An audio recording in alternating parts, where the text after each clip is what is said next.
Hello friends, welcome to quick revision point. My name is Raksha Srivastava. Friends, आज हम social studies में history, geography and civics के important question को discuss करेंगे, जो कि फ्रेंड एग्जाम के लिए इंपॉर्टेंट है। ओके, स्टार्ट करते हैं। फर्स्ट क्वेश्चन है, हर्यक वंश का एक शासक अजातशत्रु जो था पुत्र था। तो हर्यक वंश का एक शासक अजातशत्रु जो था वो बिंबिसार का पुत्र था। ओके, नेक्स्ट क्वेश्चन देखते हैं। प्रसिद्ध चिकित्सक जीवक बिंबिसार द्वारा नियुक्त किया गया था। तो प्रसिद्ध चिकित्सक जीवक किसके द्वारा नियुक्त किया गया था? तो वो बिंबिसार के द्वारा नियुक्त किया गया था। नेक्स्ट क्वेश्चन, पंचतंत्र की कथाओं का संकलन किसने किया? तो पंचतंत्र की कथाओं का संकलन जो किया था वो विष्णु ने किया। ओके, वराहमिहिर थे। वराहमिहिर क्या थे? तो वो एक प्राचीन खगोलविद थे। Okay, next question, Sringeri, Badrinath, Dwarka और पुरी में 4 मठ स्थापित किए गए थे। तो कौन से 4 मठ कहाँ स्थापित किए गए थे? तो वो किए थे आदि शंकराचार्य द्वारा जो है स्थापित किए गए थे। नेक्स्ट क्वेश्चन, 738 ईस्वी में अरबों को पराजित किया गया था। तो किसके द्वारा पराजित किया गया था? तो प्रतिहारों ने पराजित किया था। नेक्स्ट क्वेश्चन, पाली ग्रंथों में गांव के मुखिया को क्या कहा गया है? तो वो भोजक कहा गया है। पाली ग्रंथों में गांव के मुखिया को भोजक कहा गया है। नेक्स्ट क्वेश्चन है, गौतम बुद्ध द्वारा भिक्षुणी संघ की स्थापना कहाँ की गई थी? तो वो वैशाली में की गई थी। नेक्स्ट है फ्रेंड इसमें कि 1498 की ऐतिहासिक यात्रा के पश्चात आई पुर्तगाली जहाज़ों के साथ वास्को डी गामा प्रथम बार किस भारतीय भाग में पहुंचा था? तो वो कालीकट में पहुंचा था। नेक्स्ट क्वेश्चन है कि 27 दिसंबर 1911 को पहली बार जनगण मनगढ़ कहाँ पर गाया गया था? तो कोलकाता में गाया गया था।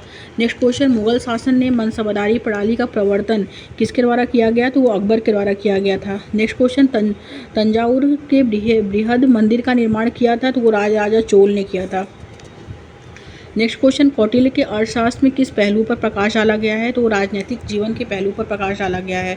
नेक्स्ट क्वेश्चन, ईसा पूर्व 6ठी सदी में वित्त गणतंत्रात्मक व्यवस्था कहाँ थी? तो वो वैशाली में थी। नेक्स्ट क्वेश्चन, वीर कुंवर सिंह ने सन 1857 ईस्वी के विद्रोह का नेतृत्व किस प्रांत में किया? तो बिहार प्रांत में किया। नेक्स्ट क्वेश्चन, रावी नदी का ऋग्वैदिक नाम क्या है? तो वो पारूसी है। नेक्स्ट क्वेश्चन है, भारत में चारबाग शैली की स्थापत्य की शुरुआत किसने की थी? तो मुगल ने की थी। नेक्स्ट क्वेश्चन है कि प्लासी के युद्ध के समय मुगल सम्राट कौन था? तो वो था आलमगीर। आगे है फ्रेंड कि किस भारतीय शासक को महमूद गजनी ने वर्ष 1001 ईस्वी में पराजित किया था? तो जयपाल ने किया था। नेक्स्ट क्वेश्चन, 1026 ईस्वी में कितने सोमनाथ मंदिर पर हमला किया गया एवं इसे लूटा था? तो वो महमूद गजनी ने 1026 ईस्वी में महमूद गजनी ने जो है सोमनाथ मंदिर पर हमला किया और फिर इसे लूटा था। ओके, आगे देखेंगे, मोहम्मद गोरी ने सबसे पहला आक्रमण कब किया था? तो 1175 ईस्वी में किया था। नेक्स्ट क्वेश्चन, किस शासक ने वर्ष 1191 में मोहम्मद गोरी को पराजित किया था? तो पृथ्वीराज चौहान ने। नेक्स्ट क्वेश्चन, तराइन की दूसरी लड़ाई किस वर्ष लड़ी गई थी? तो 1192 में लड़ी गई थी। आगे देखेंगे, उड़ीसा के कोणार्क मंदिर का निर्माण निम्न में से किस शासक के द्वारा करवाया गया था? तो नरसिंह देव फर्स्ट के द्वारा करवाया गया था। आगे देखेंगे, विक्रमशिला विश्वविद्यालय की स्थापना किसके द्वारा की गई थी? तो धर्मपाल के द्वारा की गई थी। आगे देखेंगे, राजतरंगिणी पुस्तक के लेखक कौन है? तो कल्हड़ हैं। नेक्स्ट क्वेश्चन है, 618 ईस्वी में हर्षवर्धन को निम्न में से किसने पराजित किया था? तो पुलकेशी ने पराजित किया था। नेक्स्ट क्वेश्चन है, निम्न में से किस मंदिर का निर्माण राष्ट्रकूट वंश के द्वारा किया गया था? तो कैलाश मंदिर का निर्माण जो है वो राष्ट्रकूट वंश के द्वारा किया गया था। नेक्स्ट क्वेश्चन, प्राचीन भारत में गंधार कला शैली को किस राजवंश ने विकसित किया था? तो कुषाण वंश ने विकसित किया था। नेक्स्ट क्वेश्चन है फ्रेंड कि बारामिहिर के द्वारा निम्न में से कौन सी पुस्तक लिखी गई थी? तो बृहद संहिता लिखी गई थी। नेक्स्ट क्वेश्चन है, प्रतिहार वंश का महानतम शासक था? तो मिहिर भोज था। और नेक्स्ट क्वेश्चन है कि गुजरात के उस आखिरी हिंदू राजवंश का नाम क्या था जिसका शासन 1244 से 1304 तक चला? तो बाघेला राजवंश था। नेक्स्ट क्वेश्चन, 326 ईसा पूर्व में किसकी लड़ाई सिकंदर महान के द्वारा राजा पोरस के विरुद्ध लड़ी गई थी? तो झेलम में। ओके, 326 ईसा पूर्व में जो है झेलम की लड़ाई सिकंदर महान के द्वारा राजा पोरस के विरुद्ध लड़ी गई थी। ओके, आगे देखते हैं नेक्स्ट क्वेश्चन क्या है। नेक्स्ट क्वेश्चन है, कौन सा ऐतिहासिक बंदरगाह शहर सी महतोबार महालिंगेश्वर मंदिर जैसे प्राचीन मंदिरों के लिए प्रसिद्ध है? को मोरक्को के यात्री इब्न बतूता ने अपने यात्रा वृत्तांत में मालाबार मुलेबार क्षेत्र के पहले शहर के रूप में वर्णित किया है। तो बसरूर में किया है। नेक्स्ट है कि इंडिका किसने लिखी थी? तो मेगास्थनीज ने लिखी थी। नेक्स्ट क्वेश्चन है, सिंधु घाटी सभ्यता की प्रमुख विशेषता क्या थी? तो वो नगर योजना एवं वास्तुकला था। ओके, नेक्स्ट क्वेश्चन है कि सिंधु घाटी सभ्यता में सबसे अधिक महत्व किस पशु का था? तो बैल का था। नेक्स्ट क्वेश्चन है अर्थशास्त्र पुस्तक के रचयिता कौन है, तो कौटिल्य हैं। नेक्स्ट क्वेश्चन है मनुष्य ने सबसे पहले अग्नि का प्रयोग करना आरंभ किया था, तो प्राचीन पाषाण युग में किया था। नेक्स्ट क्वेश्चन है जोरवे संस्कृति का केंद्र कहाँ था, तो महाराष्ट्र में था। जोरवे संस्कृति का केंद्र जो था वो महाराष्ट्र में था। नेक्स्ट क्वेश्चन है कि प्राचीनतम राजवंश कौन सा है, तो मौर्य राजवंश जो था वो प्राचीनतम राजवंश है। नेक्स्ट क्वेश्चन देखते हैं कि सम्राट अशोक के अधिकांश अभिलेख किस लिपि में हैं, तो वो ब्राह्मी लिपि में है। नेक्स्ट क्वेश्चन है सातवाहन वंश का संस्थापक कौन था, तो सिमुक था। सातवाहन वंश का संस्थापक जो था वो सिमुक था। नेक्स्ट क्वेश्चन प्रथम विधि निर्माता कौन है, तो वो मनु है। आगे देखेंगे कृष्ण भक्ति का प्रथम और प्रधान ग्रंथ कौन सा है, तो श्रीमद् भागवत गीता है। नेक्स्ट क्वेश्चन देखते हैं पुराणों की संख्या कितनी है, तो 18 है। नेक्स्ट क्वेश्चन है ऋग्वेद की संपत्ति का प्रमुख रूप क्या है, तो वो गोधन है। नेक्स्ट क्वेश्चन है वैदिक धर्म का मुख्य लक्षण इनमें से किसकी उपासना था, तो वो प्रकृति की उपासना था। नेक्स्ट क्वेश्चन है किस देवता के लिए ऋग्वेद में पुरंदर शब्द का प्रयोग हुआ है, तो इंद्र का हुआ है। ओके। नेक्स्ट क्वेश्चन है शल्व सूत्र किस विषय से संबंधित पुस्तक है, तो ज्यामिति से संबंधित पुस्तक है। ओके, आगे देखते हैं। नेक्स्ट क्वेश्चन है अस्थो माँ सदगम्य कहाँ से लिया गया है, तो ऋग्वेद से लिया गया है। नेक्स्ट क्वेश्चन धर्मशास्त्रों में भू राजस्व की दर क्या है, तो 1/6 है। नेक्स्ट क्वेश्चन प्राचीन भारत में निक्ष नाम से क्या जाने जाते थे, तो वो स्वर्ण आभूषण जाने जाते थे। नेक्स्ट क्वेश्चन योग दर्शन के प्रतिपादक कौन है, तो पतंजलि हैं। नेक्स्ट क्वेश्चन है उपनिषद पुस्तक किससे संबंधित है, तो दर्शन से संबंधित है। नेक्स्ट क्वेश्चन है आरंभिक वैदिक साहित्य में सर्वाधिक वर्णित नदी कौन सी है, तो सिंधु नदी है। नेक्स्ट क्वेश्चन है कर्म का सिद्धांत किससे संबंधित है, तो मीमांसा से संबंधित है। नेक्स्ट क्वेश्चन है वैदिक युग में प्रभावित लोकप्रिय शासन प्रणाली थी, तो कैसी शासन प्रणाली थी, वो थी गणतंत्र थी। नेक्स्ट है सबसे प्राचीन वेद कौन सा है, तो ऋग्वेद को हम सबसे प्राचीन वेद मानते हैं। नेक्स्ट क्वेश्चन है कौन सा वेद अंशतः गद्य रूप में जो है गद्य रूप में भी रचित है, तो वो है युजवेद। नेक्स्ट क्वेश्चन है कौन सी स्मृति प्राचीनतम है, तो मनु स्मृति जो है प्राचीनतम है। नेक्स्ट क्वेश्चन है आदि काव्य की संज्ञा किसे दी जाती है, तो रामायण को आदि काव्य की संज्ञा दी जाती है। और नेक्स्ट है कि हड़प्पा वासी किस वस्तु के उत्पादन में सर्वप्रथम थे, तो कपास के उत्पादन में जो थे वो सर्वप्रथम थे। ओके, आगे देखते हैं नेक्स्ट क्वेश्चन क्या है। नेक्स्ट क्वेश्चन है फ्रेंड कि संगम साहित्य की रचना एवं संकलन किस नगर के सम्मेलनों में की गई है, तो संगम साहित्य की रचना एवं संकलन किस नगर के सम्मेलनों में की गई है, तो ए है अरिकामेडु, बी है कावेरीपट्टनम, सी है अमरावती एंड डी है मदुरै। तो संगम साहित्य की रचना एवं संकलन जो है वो मदुरै के सम्मेलनों में की गई है। ओके, राइट आंसर है डी।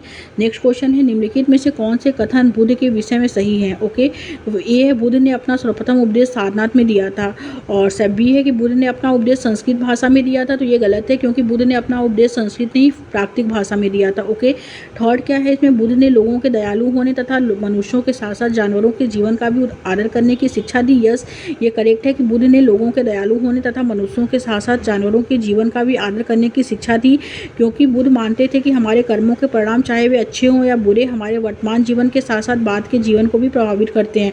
ए, सी और डी इसमें राइट हो जाएगा, तो राइट आंसर ही डी। ओके, आगे देखते हैं फ्रेंड्स। नेक्स्ट क्वेश्चन क्या है। अलाउद्दीन खिलजी के शासन काल में भू राजस्व के निर्धारण और वसूली के कार्य को राज्य अपने नियंत्रण में ले लिया। यस, ये करेक्ट है क्योंकि स्थानीय सामंतों द्वारा कर लगाने का अधिकार जारी रहा तथा उन्हें कर चुकाने से छूट दी गई, ये भी करेक्ट है। तो ए एंड बी जो है दोनों राइट है इसमें। ओके, तो राइट आंसर इस सी हो जाएगा। नेक्स्ट क्वेश्चन देखते हैं निम्नलिखित में से कौन से कथन मणिमेखलाई महाकाव्य के विषय में सही है। तो मणिमेखलाई महाकाव्य के विषय में जो सही है ए है, इसमें यह तमिल में लिखा गया था। ओके, और यह सतनार नामक कवि के द्वारा लिखा गया था, और इसमें कोवलम तथा माधवी की बेटी की कहानी है, लेकिन यह लगभग 2500 वर्ष नहीं, ये लगभग जो है 1300 वर्ष पूर्व लिखा गया था। ओके, तो डी वाला गलत है, बाकी ए, बी और सी सही है। राइट आंसर इज ए हो जाएगा। नेक्स्ट क्वेश्चन देखते हैं। अहोम लोग वर्तमान समय में जो है म्यांमार से आकर ब्रह्मपुत्र नदी में आ बसे थे। Okay, right answer is B. आगे देखेंगे निम्नलिखित में से कौन सा कथन 16वीं 17वीं शताब्दियों के सूरत के संबंध में सही है। तो ए है ये पश्चिम एशिया के साथ व्यापार करने के लिए मुख्य द्वार था। ओके, तो ये करेक्ट है। एंड बी है कि इसे मक्का का प्रस्थान द्वार कहा जाता था क्योंकि बहुत से हज यात्री जहाज से यहीं से रवाना होते थे, तो ये भी करेक्ट है। तो ए एंड बी जो क्या है दोनों सही है इसमें। ओके, सी क्या है अंग्रेज इतिहासकार और विंटर के अनुसार किसी भी समय पर भिन्न भिन्न देशों के औसतन 50,000 जहाज इस बंदरगाह पर खड़े देखे जा सकते थे, तो ये गलत है। तो ए और बी क्या है करेक्ट है, तो right answer is a. Next question देखते हैं। प्रचारकों ने सेमपुर में एक मिशन खोला, उस समय यह क्षेत्र निम्नलिखित में से किस कंपनी के अधीन था। तो डेनिश ईस्ट इंडिया कंपनी के अधीन था। Okay, right answer is first हो जाएगा। नेक्स्ट क्वेश्चन औपनिवेशिक काल में अंग्रेजों का आदिवासियों की तरफ व्यवहार ऐसा था कि ए है उनका जीवन उपनिवेश से पहले जैसा था वैसा ही चलता रहा। बी है आदिवासी मुखियाओं ने अपने क्षेत्रों पर प्रशासनिक अधिकारी बनाए रखा।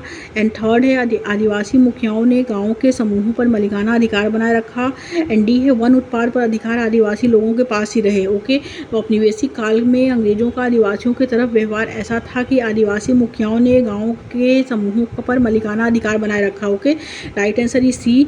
नेक्स्ट क्वेश्चन देखते हैं फ्रेंड्स कि कलकत्ता मदरसा की स्थापना जो हुई थी वो 1781 ईस्वी में हुई थी। बनारस संस्कृत कॉलेज की स्थापना जो हुई थी वो 1791 में हुई थी। अंग्रेजी शिक्षा अधिनियम की स्थापना जो हुई थी वो 1835 में हुई थी। और बुश डिस्पैच की स्थापना जो हुई थी 1854 में हुई थी। तो ए का जो हो जाएगा वो सेकंड हो जाएगा, बी का जो हो जाएगा फर्स्ट हो जाएगा, सी का जो हो जाएगा वो 4 हो जाएगा, एंड डी का जो हो जाएगा वो थर्ड हो जाएगा। ओके, राइट आंसर जो होगा फ्रेंड वो सेकंड हो जाएगा। आगे देखते हैं, गुलामगिरी एक पुस्तक जिसका अर्थ है गुलामी किसने लिखी थी, तो वो लिखी थी ज्योतिराव फुले ने। ओके, ज्योतिराव फुले जो थे वो सत्यशोधक समाज के भी संस्थापक थे। राइट आंसर ही सी हो जाएगा। नेक्स्ट क्वेश्चन देखते हैं। नेक्स्ट क्वेश्चन क्या है, राष्ट्रीय कला की छवि के संदर्भ में कथन ए एवं बी को पढ़ें। कथन ए कहता है बंगाल में राष्ट्र कलाकारों का एक नया समूह रविंद्रनाथ टैगोर के इर्द गिर्द जुटने लगा। यस, ये करेक्ट है, क्योंकि इस समूह के कलाकारों ने रवि वर्मा की कला को नकल आधारित और पश्चिमी ढंग की कहकर खारिज कर दिया और ऐलान किया कि इस तरह की शैली राष्ट्र के प्राचीन मिथकों और जनश्रुतियों को चित्रित करने के लिए जो है उपयुक्त नहीं है। तो ये गलत है। ओके, तो ए करेक्ट है एंड बी गलत है। राइट आंसर इज ए हो जाएगा। आगे देखते हैं फ्रेंड्स, नेक्स्ट क्वेश्चन क्या है। नेक्स्ट क्वेश्चन है पंडित देहू मन में जानी कहो धो छूती कहाँ से उपजी, तबही छूती तुम मानी, एक ही पाठ सकल बैठाए छूती ले धो काकी, छूत ही जेवन छूत ही अचवन छूत ही जग उपजाया, कहे कबीर ते छूती विव रजित जाके संग माया। तो आपके विचार से इसमें शिक्षक को इस दोहे की व्याख्या छात्रों के समक्ष किस प्रकार करनी चाहिए, तो वो करनी चाहिए अस्पृश्यता का विचार एवं सामाजिक रचनाएं तथा हमारे विचारों और धारणाओं से अधिक से निर्धारित होती है। राइट आंसर जो होगा वो सी हो जाएगा। आगे देखते हैं, नेक्स्ट क्वेश्चन है ब्रिटिश शासन के विरुद्ध राष्ट्रीय आंदोलन में मदमारियों के नेता के रूप में आप निम्नलिखित में से किन विधियों को अपनाएंगे। तो वो जो है ए है अंग्रेजी शासन का बहिष्कार और अंग्रेजी संपत्तियों पर हमला करना, बी है ब्रिटिश विरोधी बैठकों में स्वशासन के लिए बहस करना, सी है भारतीयों पर ही रहे अन्याय की ओर ध्यान आकर्षित करने के लिए शासकों से याचना करना, एंड डी है चित्तगोंग में विद्रोह का आयोजन करना। तो राइट आंसर ही सी हो जाएगा, भारतीयों पर ही रहे अन्याय की ओर ध्यान आकर्षित करने के लिए शासकों से याचना करना। Right answer C. Next question देखते हैं, मिश्रित अर्थव्यवस्था मॉडल जो भारत ने स्वतंत्रता के बाद अपनाया वह किनसे बना था। तो ए है आधुनिक एवं परंपरागत उद्योग से, बी है सार्वजनिक एवं निजी क्षेत्र से, सी है कृषि एवं उद्योग से, एंड डी है विदेशी एवं घरेलू निवेश से। तो राइट आंसर इस बी हो जाएगा, सार्वजनिक एवं निजी क्षेत्र से बना था। नेक्स्ट क्वेश्चन है निम्नलिखित महाद्वीपों को आकार एवं अवरोही क्रम में लिखिए। तो इसमें जो होगा पहले अफ्रीका होगा, फिर होगा उत्तरी अमेरिका, फिर होगा दक्षिणी अमेरिका, फिर अंटार्कटिका, फिर Europe. Right answer is C. Next question देखते हैं, दक्षिणी ध्रुव वृत्त अवस्थित है। तो 23.5 डिग्री उत्तर में, 66.5 डिग्री दक्षिण में, 25.5 डिग्री दक्षिण में, 50.5 डिग्री दक्षिण में। तो दक्षिणी ध्रुव वृत्त जो अवस्थित है वो 66.5 डिग्री दक्षिण में अवस्थित है। Right answer is B. Next question देखते हैं, किसी स्थान विशेष पर समय की समझ व गणना हेतु निम्नलिखित में से किस पूर्व संप्रत्यय की आवश्यकता होगी। तो ए है पृथ्वी का परिक्रमण, बी है स्वतः स्थान विशेष का देशांतर और ग्रीन बीच से उसकी तुलनात्मक दिशा, एंड सी है स्थान विशेष का अक्षांश और ग्रीन बीच से उसकी तुलनात्मक दिशा, एंड डी है स्थान विशेष का देशांतर ग्रीन बीच से उसकी तुलनात्मक दिशा और ग्रीन बीच पर समय। तो राइट आंसर ही डी हो जाएगा। आगे देखते हैं फ्रेंड्स, नेक्स्ट क्वेश्चन क्या है, पृथ्वी लगभग 24 घंटे में अपने अक्ष पर 360 डिग्री घूम जाती है, अर्थात वह 1 घंटे में 15 डिग्री घूमती है। इस प्रकार जब ग्रीन बीच में रात के 12 बजते हैं तब ग्रीन बीच से 15 डिग्री पश्चिम में समय कितना होगा। तो 15 डिग्री पश्चिम में जो समय होगा ए है 1 अपराह्न, बी है 1 पूर्वाह्न, सी है 11 अपराह्न, एंड डी है 11 पूर्वाह्न। तो राइट आंसर सी हो जाएगा, 11 अपराह्न होगा। ओके, आगे देखेंगे निम्न में से कौन सा उष्णकटिबंधीय घास का मैदान है। तो वो है फ्रेंड ए है मध्य एशिया और स्टेपी, बी है दक्षिण अफ्रीका और बेल्ट, एंड सी है अर्जेंटीना और पैम्पास, एंड डी है ब्राजील और कंपोस्ट। तो राइट आंसर सी हो जाएगा फ्रेंड, वो अर्जेंटीना और पैम्पास है। ओके, आगे देखेंगे लद्दाख में निम्न में से कौन, लद्दाख के बारे में निम्न कथनों पर विचार करना है। ओके, तो फर्स्ट है लद्दाख एक ठंडा रेगिस्तान है। यस, ये करेक्ट है। एंड बी है कि लद्दाख कम ऊंचाई पर होने के कारण यहाँ की जलवायु अत्यधिक ठंडी तथा शुष्क होती है। तो ये गलत है। ओके, एंड सी क्या है, लद्दाख में उच्च रुखता के साथ जो है वनस्पति विरल है, तो ये भी करेक्ट है। तो ए और सी राइट है। और लद्दाख को जो है ठंडा रेगिस्तान भी कहा जाता है, और खॉप चैन भी लद्दाख को कहा जाता है, छोटा तिब्बत भी जो है वो लद्दाख को ही कहा जाता है। ओके, तो इसमें जो करेक्ट होगा वो हो जाएगा ए और सी राइट हो जाएगा। तो right answer is C. Next question देखते हैं, निम्न में से कौन सा युग्म सही सुमेलित नहीं है। तो महाद्वीपीय संगति जो है वो सिलिका एवं मैग्नीशियम, महासागरीय परपटी सिलिका एवं एल्मुना, कोर कोड निकिल एवं लोहा। तो राइट आंसर इज सी हो जाएगा। ओके, कोर कोड निकिल व लोहा, करेक्ट आंसर इज सी। आगे देखते हैं नेक्स्ट क्वेश्चन क्या है, निम्न में से कौन सा मौसमी पवनों का उदाहरण है। तो मौसमी पवनों का जो उदाहरण है वो भारत में मानसूनी पवने हैं। भारत में मानसूनी पवने जो है वो मौसमी पवनों का उदाहरण है। नेक्स्ट क्वेश्चन क्या है, भूगोल की कक्षा के पश्चात विद्यार्थी द्वारा जल पर बनाए गए कथनों ए, बी और सी को पढ़िए तथा सही विकल्प का चयन करना है। ओके, अभी कथन ए कहता है, जब तेज वायु सागर के पूरे सतह पर जल को रगड़ती है तब तरंगें होती हैं, तो ये करेक्ट है। एंड कभी बी है कि तेज वायु चलने पर सुनामी उत्पन्न होती है, तो ये गलत है। एंड सी है फ्रेंड इसमें कि ज्वार भाटा तरंगों के प्रकार है, तो ये भी गलत है। तो इसमें राइट जो होगा ए हो जाएगा कि जब तेज वायु सागर के पूरी सतह पर जल को रगड़ती है तब तरंगें जो हैं उत्पन्न होती हैं। ओके, तो ये जो है ये राइट हो जाएगा। आगे देखते हैं फ्रेंड्स, नेक्स्ट क्वेश्चन क्या है, इनमें से कौन सा उद्योग वेल्ड में विकसित हुआ है। तो वेल्ड में जो विकसित हुआ है, ए है भेड़ पालन के कारण ऊनी उद्योग, बी है याक पालन के कारण ऊनी उद्योग, सी है ऊँट पालन के कारण चमड़ा उद्योग, एंड डी है गेहूं उत्पादन के कारण कृषि आधारित उद्योग। तो कौन सा उद्योग वेल्ड में जो है वो विकसित हुआ है, तो वह भेड़ पालन के लिए के कारण ऊनी उद्योग। Okay, right answer is a हो जाएगा। आगे देखते हैं, कथन ए एवं बी पर विचार करें और सही उत्तर का चयन करें। कथन ए कहता है कि कोलार की खानें विश्व की गहरी खानों में से हैं जो अयस्क के खनन को बहुत खर्चीली प्रक्रिया बनाती हैं, तो ये करेक्ट है। ओके, और सेकंड क्या है, कर्नाटक में सोने के निक्षेप हैं, तो ये भी करेक्ट है। ए एंड बी जो है इसमें दोनों सही है। ओके, राइट आंसर जो होगा फ्रेंड वो सी हो जाएगा। राइट आंसर जो होगा वो ए हो जाएगा कि ए एंड बी दोनों सही है। ओके, ए एंड बी जो है दोनों सही है। Right answer is a. Next question देखते हैं, बायोगैस और ईंधन के में समान लक्षण क्या है। तो फर्स्ट है फ्रेंड इसमें दोनों को बनने में लगभग समान समय लगता है। एंड सेकंड है दोनों गैर परंपरागत ऊर्जा के स्रोत हैं। एंड थर्ड है दोनों हरित गृह प्रवाह का कारण बन सकती हैं। एंड फोर्थ है दोनों के बनने की प्रक्रिया में समान प्रकार के सह उत्पादक बनते हैं। तो बायोगैस और ईंधन में समान लक्षण जो है फ्रेंड वो यह है कि दोनों गैर परंपरागत ऊर्जा के स्रोत हैं। राइट आंसर इज बी हो जाएगा। नेक्स्ट क्वेश्चन देखते हैं फ्रेंड। नेक्स्ट क्वेश्चन है, निम्नलिखित में से कौन सी विशेषता गहन निर्वाह कृषि से संबद्ध है। तो गहन निर्वाह कृषि से जो संबंध है, फर्स्ट है फ्रेंड छोटे भूखंड और साधारण औजार, सेकंड है संघन जनसंख्या वाले क्षेत्र, एंड थर्ड है अर्ध सूक्ष्म क्षेत्र। ये तो अर्ध सूक्ष्म क्षेत्र तो नहीं होगा, छोटे भूखंड और साधारण औजारें, संघन जनसंख्या वाले क्षेत्र और अधिक धूप वाले दिनों से युक्त जलवायु। ओके, ए, बी और डी राइट हो जाएगा। तो right answer is B. Next question, निम्नलिखित में से क्या विविधता नहीं बल्कि असमानता का एक उदाहरण है। ओके, तो फर्स्ट है फ्रेंड धर्म का अंतर, सेकंड है मातृभाषा का अंतर, थर्ड है आर्थिक स्तर का अंतर, एंड फोर्थ है खाद्य संबंधी आदतों का अंतर। तो क्या विविधता नहीं बल्कि असमानता का एक उदाहरण है, तो वो है आर्थिक स्तर का अंतर। Okay, right answer is C हो जाएगा। नेक्स्ट क्वेश्चन, पूर्वाग्रह का अर्थ क्या होता है। पूर्वाग्रह का जो अर्थ होता है फ्रेंड वो यह होता है लोगों के बारे में नकारात्मक राय बनाना और लोगों को हीनता की दृष्टि से देखना। ओके, तो ए एंड बी राइट हो जाएगा। सी क्या है, लोगों को एक ही छवि में बांधना, तो ये गलत है। ओके, तो ए एंड बी इसमें करेक्ट हो जाएगा। तो राइट आंसर इज बी। आगे देखते हैं, निम्नलिखित में से कौन सा कानून भारतीय संसद द्वारा पारित नहीं किया गया है। ए है राजद्रोह का कानून, बी है घरेलू हिंसा अधिनियम, सी है स्ट्रीट्स बेट्स पथ विक्रेता विनिमय अधिनियम, एंड फोर्थ है फ्रेंड हिंदू उत्तराधिकार अधिनियम। निम्नलिखित में से कौन सा कानून भारतीय संसद द्वारा पारित नहीं किया गया था, तो वो था फ्रेंड राजद्रोह का कानून। Okay, right answer is a. आगे देखेंगे, निम्नलिखित कथनों को पढ़िए। कथन ए कहता है, ए है इसमें कि एक राज्य को जीएसटी वस्तु एवं सेवा कर के वितरण से संबंधित विवाद जो थे, दो राज्यों के बीच विवाद का मामला था, दो राज्यों के बीच जो था विवाद का मामला था। तो फ्रेंड ये गलत है। ओके, क्योंकि वो कई राज्यों के बीच विवाद का मामला था, ना कि केवल दो राज्य के, तो ये गलत है। और बी क्या है, नदी के जल के बंटवारे से संबंधित विवाद दो राज्यों के बीच जो था विवाद का मामला था, तो ये करेक्ट है। ओके, तो इसमें जो राइट आंसर होगा फ्रेंड वो केवल बी वाला करेक्ट है। ओके, ए गलत है। तो राइट आंसर जो होगा फ्रेंड वो हो जाएगा बी।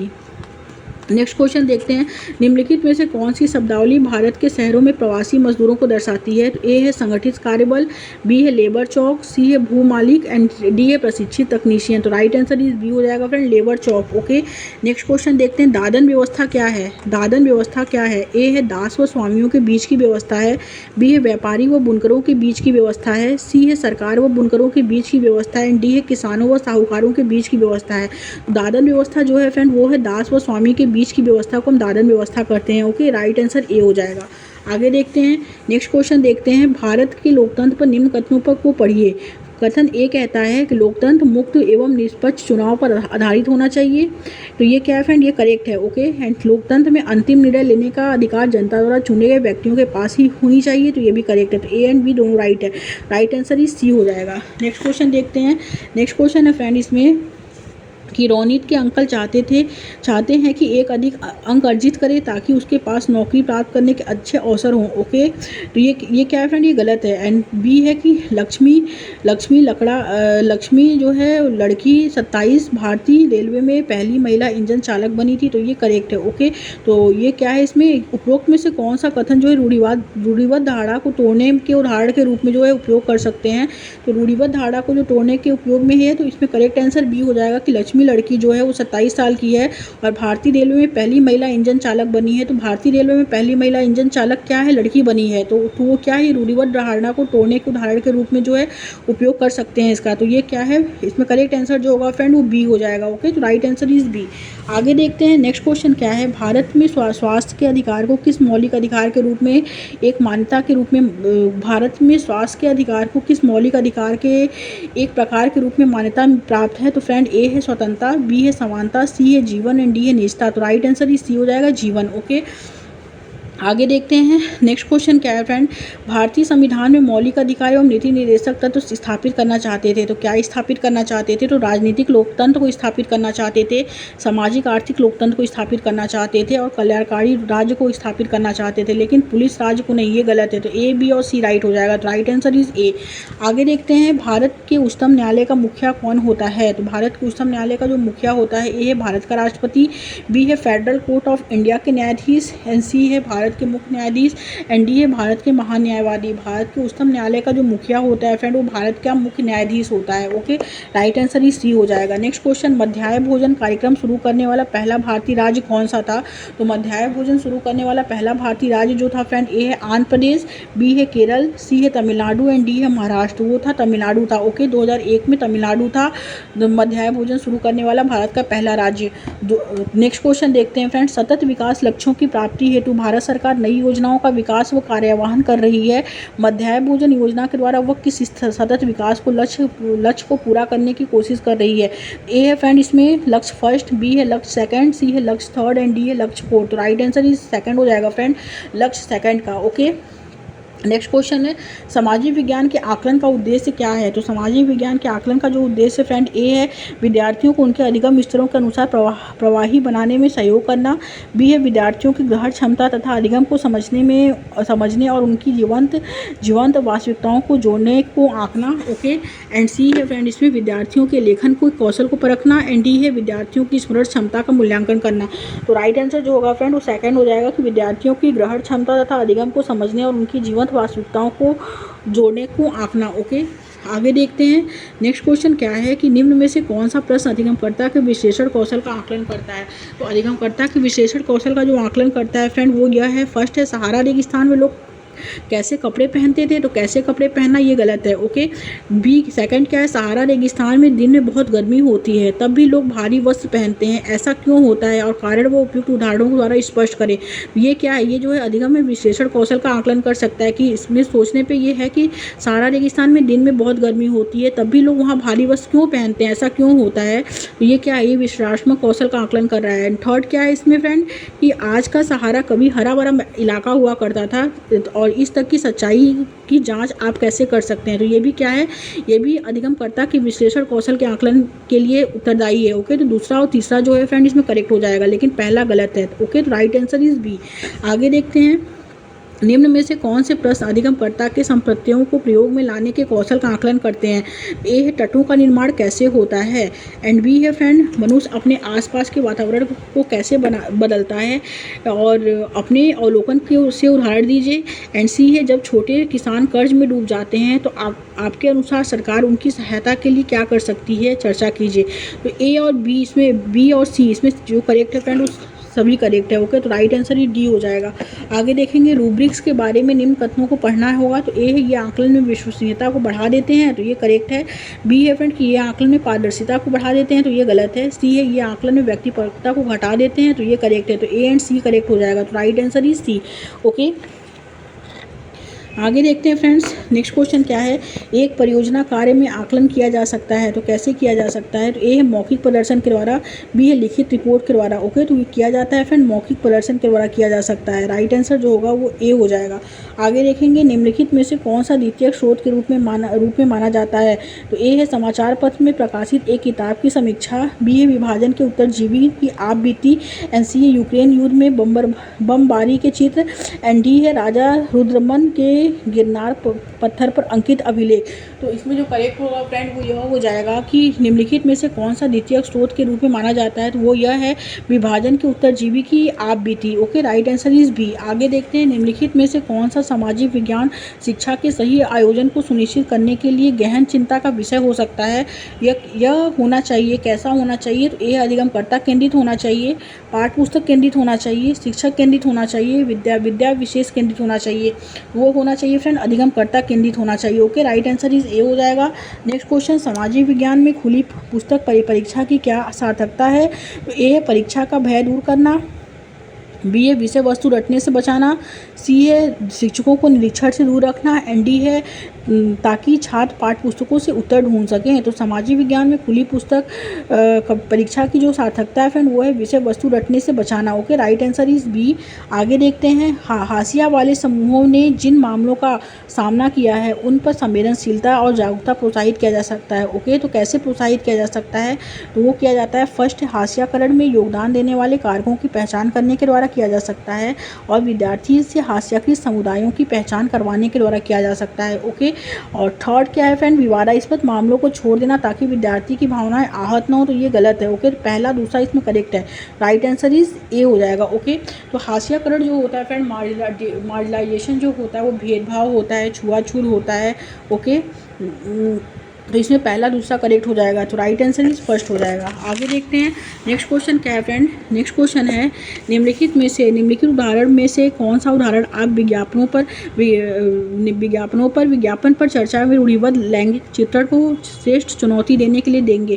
तो एक कार बेचान में गाड़ी चलाती महिला, ये करेक्ट है। एंड बी है एक परिष्कृत तेल बेचने में खाना बनाता पुरुष, ये भी करेक्ट है। तो बी करेक्ट है, सी गलत है, एंड डी क्या है बसों सी डी गलत है। ओके, तो इसमें ए बी करेक्ट हो जाएगा क्योंकि निम्न उदाहरण जो है वो आप विज्ञापनों पर परिचर्चा में रूढ़िबद्ध लैंगिक चित्रण को कैसे जो है चित्रण को श्रेष्ठ चुनौती जो देंगे तो वो है एक कार बेचान में गाड़ी चलाती महिला और एक परिष्कृत तेल बेचने में खाना बनाता पुरुष। ओके, तो ए एंड बी राइट हो जाएगा। तो राइट आंसर इज ए। आगे देखते हैं कक्षा में अखबार पढ़ाने का क्या उद्देश्य हो सकता है? तो फर्स्ट है फ्रेंड समाचार और रिपोर्टों के आधार पर विश्लेषणात्मक कौशल विकसित करना, बी है पाठ्य पुस्तक पढ़ाने की एक रास्ता तोड़ना, सी है छात्रों के कक्षा में समाचार पत्र पढ़ने से शिक्षकों का भार कम होगा, एंड फोर्थ है छात्रों को देश के सनसनीखेज प्रगतियों से वाकिफ करना। तो राइट आंसर इज फर्स्ट होगा, समाचार और रिपोर्टों के आधार पर विश्लेषणात्मक कौशल विकसित करना। Okay, right answer is first. Next question, ग्रामीण स्कूल में पंचायती राज एवं ग्रामीण प्रशासन के थीम से परिचित करते समय विद्यार्थी के लिए सबसे उपयुक्त संदर्भात्मक अधिगम गतिविधि क्या हो सकती है? तो ए है कक्षा में अपने अनुभवों को साझा करती एक सरपंच, एंड बी है 73वें संशोधन अधिनियम पर एक लेख पढ़ना, सी है पंचायती राज पर एक वृत्तचित्र देखना, एंड डी है विद्यार्थियों से ग्राम पंचायत पर उनके विचार पूछना। ओके, तो इसमें जो राइट होगा फ्रेंड की ग्रामीण स्कूल में पंचायती राज एवं ग्रामीण प्रशासन के थीम से परिचित करते समय विद्यार्थियों के लिए सबसे उपयुक्त संदर्भात्मक अधिगम गतिविधि जो है फ्रेंड वो है कक्षा में अपने अनुभवों को साझा करती एक सरपंच। ओके, राइट आंसर जो होगा फ्रेंड वो ए हो जाएगा।